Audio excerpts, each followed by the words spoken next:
बातमी चाकणमध्ये दरोडेखोर आणि पोलिसांमध्ये चकमक झाली। दरोडेखोरांचा पोलीस अधिकाऱ्यांवरती जीवघेणा हल्ला झाला। हल्ल्यामध्ये एक पोलीस अधिकारी जखमी झाले। दरोडेखोरांना जेरबंद करायला गेलेल्या पिंपरी चिंचवडच्या पोलिसांवरती हल्ला झाल्याची घटना समोर आली। या चकमकीमध्ये पोलीस उपायुक्त शिवाजी पवार जखमी झालेत। यावेळी स्वतःच्या बचावासाठी पोलिसांनी दरोडेखोरांवर गोळीबार केला। चाकण पोलीस स्टेशन हद्दीतल्या चिंचोशी गावातली ही घटना आहे।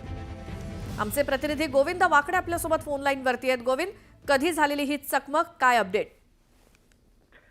श्वेता, अत्यंत गंभीर हा सगळा प्रकार म्हणावा लागेल। खरं तर दरोडेखोरांचा सुळसुळाट या सगळ्या परिसरात मागील काही दिवसापासून वाढला होता।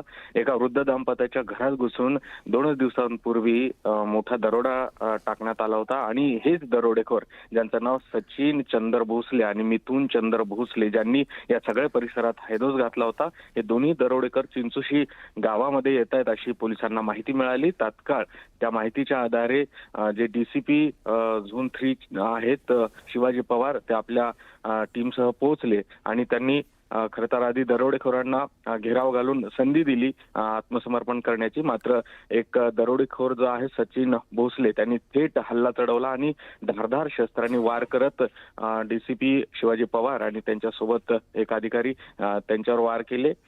या सगळ्या घटनेमध्ये डीसीपी पवार यांच्या छातीवर वार लागला आणि त्यांना 5 टाके पडलेले आहेत।